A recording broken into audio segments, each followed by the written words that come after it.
Shalom saudaraku dalam Tuhan. Saudara, sejenak mari kita melihat video yang berikut dan pastikan tekan tombol like, tekan tombol subscribe, yang lebih penting share video ini supaya mencerdaskan banyak orang dan supaya menjadi berkat bagi banyak orang. Berikut videonya. Ya, salam saudara-saudara, saya dapat satu klip isinya pernyataan-pernyataan dari Pak Egy Sujana. Saya tidak tahu ini klip video dari kapan, tapi pernyataan-pernyataan itu harus diberikan tanggapan. Kelakuan dari orang-orang Nasrani itu dia punya ilmu, dia tahu, tapi dia nggak mau pakai. Dia seperti babi gayanya itu, seruduk-seruduk saja.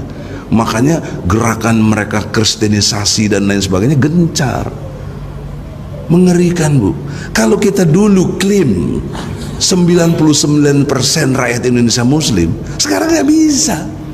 Catatan terakhir yang saya mengerti 85%. Berarti sudah degradasinya turun banget gitu loh.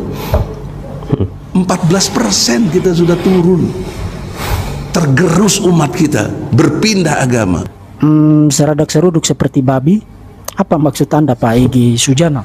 Oh, kata Anda kristenisasi. Pertanyaan, apa maksud Anda dengan kristenisasi? Nah, Anda tidak memberikan penjelasan apa yang Anda maksudkan, tapi saya bisa menduga atau patut diduga, sekali lagi dugaan. Saya menduga kuat yang Anda maksudkan adalah bahwa orang-orang Kristen itu membagi sembako, bagi-bagi Indomie, seperti klaim terus-menerus dari pihak sebelah, memberikan bantuan sosial untuk menarik orang, membawa orang masuk Kristen. Nah, kalau persis itu yang Anda maksudkan seperti dugaan saya tadi, saya bisa salah ya. Tapi kalau memang itu yang Anda maksudkan, Anda salah besar, Pak Egy Sujana. Tapi kalau Anda mau ngotot bahwa memang begitu, beban pembuktiannya ada pada Anda. Karena begini, fitnah itu sangat kejam, Pak Egy Sujana. Dan for the sake of argument, demi argumen, katakanlah Anda benar. Katakanlah memang ada orang Kristen yang begitu. Saya tidak percaya ada orang Kristen yang begitu. Itu hanya narasi yang diciptakan untuk mendiskreditkan orang-orang Kristen.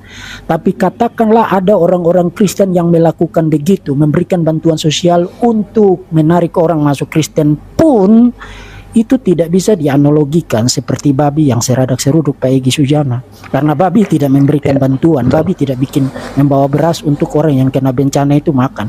Babi tidak bisa memberikan uang untuk menolong orang membangun kembali rumahnya yang roboh karena ada bencana alam. Bantuan apapun motifnya, apapun tujuannya, tetap adalah bantuan dan tetap harus dan wajib dihargai. Dan hal terakhir yang saya perlu tandaskan ya, supaya Anda tidak menyamakan kristenisasi dengan panggilan misi yang merupakan amanat agung dan mandat yang harus di dalam kekristenan. Anda harus paham bahwa kekristenan adalah agama yang misioner dan universal. Misioner berarti kekristenan memiliki dasar teologis, dasar Alkitab, dan panggilan untuk memberitakan Injil, bukan dengan bantuan sosial, bukan dengan pedang, bukan dengan politik, bukan dengan paksaan, bukan dengan bujuk rayu yang tidak benar itu, tapi dengan pemberitaan Injil. Injil yang isinya adalah karya keselamatan Allah di dalam Tuhan Yesus Kristus. Yesus Kristus Allah sejati berinkarnasi menjadi manusia, kemudian menjalankan tugas kemesiasan. Klimaksnya adalah penderitaan, penyaliban, kematian, kemudian bangkit pada hari yang ketiga, naik ke surga, duduk di sebelah kanan Allah Bapa,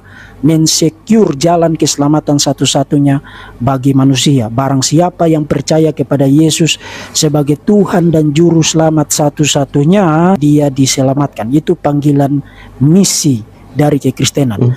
Jadi orang Kristen wajib dan harus memberitakan Injil yang demikian. Soal orang percaya, soal orang terima atau menolak itu bukan intinya. Dan orang tidak boleh dipaksa untuk menerima pemberitaan Injil. Dan kekristenan juga agama yang universal, tidak parsial, tidak sukuisme, tidak nasionalistik, tapi universal dalam arti bahwa berita Injil yang tadi saya gambarkan secara ringkas bagi Anda itu harus disebarluaskan, diberitakan, diproklamirkan kepada semua orang. Nah, memang saya tahu para polemikus Muslim lah yang menciptakan narasi dusta bahwa ajaran Yesus itu hanya untuk orang-orang Yahudi. Misalnya Monsir Situmorang, kemudian Ustadz Sandiho Munir, kemudian Ustadz almarhum Insan Mokoginta, Irena Handono, Kainama, daftarnya bisa menjadi sangat panjang. Terus menerus mengutak-atik Alkitab, mencomot-comot ayat-ayat Alkitab, menafsirkannya di luar dari totalitas konteksnya. Kemudian mengklaim Yesus itu hanya datang untuk orang Yahudi, seakan-akan ajaran Yesus kekristenan itu hanya untuk sekelompok orang dari satu suku bangsa. Tidak. Menafsirkan Alkitab demikian itu pertama lancang, dan yang kedua itu adalah tindakan yang memalukan, itu tindakan tidak bertanggung jawab. Jadi kembali kepada tuduhan kristenisasi tadi, pemberitaan Injil atas dasar paradigma kekristenan sebagai agama misioner dan universal itu tidak sama dengan kristenisasi. Dan saya kira baik kekristenan maupun Islam berangkat dari paradigma yang sama. Islam juga merasa punya hak teologis, punya kewajiban teologis untuk memberitakan ajaran Islam kepada semua makhluk. Islam juga percaya bahwa agamanya itu untuk semua orang, universal. Nah, kalau Islam boleh dan bisa percaya begitu, kenapa kekristenan tidak? Ingat, kekristenan sudah ada 700-600 tahun sebelum Islam muncul di Saudi Arabia melalui Muhammad. Dan mengenai komentar terakhir Anda, kalau kita dulu klaim 99% rakyat Indonesia Muslim, sekarang nggak bisa. Catatan terakhir yang saya mengerti 85%. Berarti sudah degradasinya turun banget gitu loh. 14% kita sudah turun. Ya mau bilang apa lagi, orang punya hak untuk mengubah agama dan keyakinannya, bukan? Tapi akhirnya Pak Egy Sujana, tolong dengar ini baik-baik. Negara ini untuk semua agama yang diakui sah ada di dalamnya, dijamin dan dilindungi oleh konstitusi, oleh Undang-Undang Dasar 1945 untuk menjalankan agamanya masing-masing. Tapi tidak ada konstitusi termasuk aturan-aturan sebagai turunannya yang memperbolehkan orang mengatai orang-orang Kristen seperti yang Anda lakukan di dalam klip video tadi. Baik, saudara Tuhan, itu videonya kita sudah simak. Di video awal ada videonya Egy Sujana yang sepertinya tidak terima kalau hari-hari ini Kristen semakin berkembang, ya, semakin banyak yang memilih ikut Tuhan Yesus, artinya murtad dari agamanya mereka, ya. Dan kita sudah mendengarkan respon dari Bapak Diki, ya. Beliau menjelaskan berbagai hal, kita sudah dengar bersama. Saya tidak ulas kembali, ya. Dan saya mau pesan satu hal buat Egy Sujana, ya. Tidak usah marah kalau hari-hari ini semakin banyak yang memilih Tuhan Yesus, ya. Itu bukan hanya karena seorang hamba Tuhan yang menyampaikan khotbah atau seorang penginjil atau pelayan gereja. Tetapi yang utama adalah pekerjaan Tuhan, ya. Pekerjaan Allah Roh Kudus Tuhan yang memilih orang-orang yang Dia pilih untuk Dia jadikan sebagai ahli waris kerajaan sorga kelak, ya. Kalaupun seorang hamba Tuhan menyampaikan firman Tuhan, seorang penginjil melakukan penginjilan, atau pelayan lainnya melakukan tugasnya sebagai hamba Tuhan, saya katakan itu bagian dari pelayanan untuk Tuhan. Tetapi yang memberkati dan yang meneguhkan pelayanan itu sehingga berbuah adalah Tuhan, saudaraku dalam Tuhan, ya. Tuhan yang menjadikan pelayanan kita semakin berhasil dan berbuah, ya.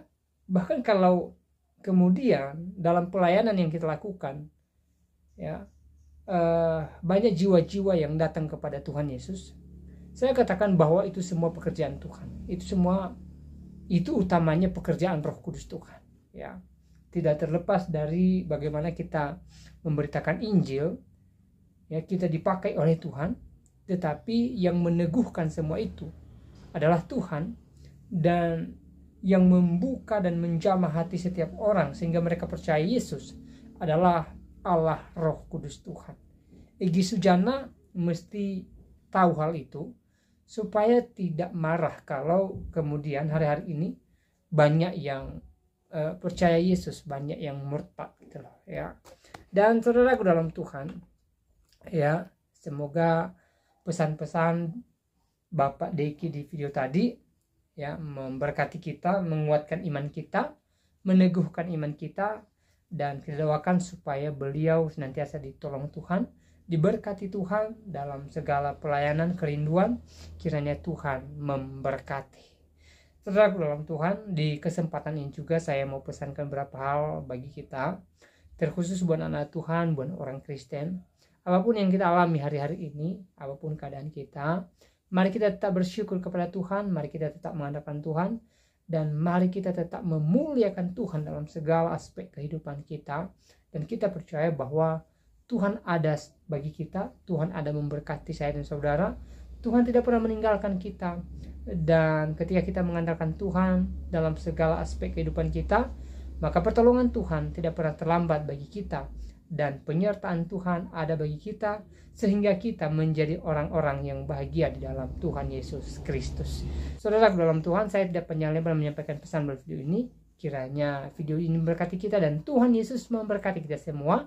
Shalom.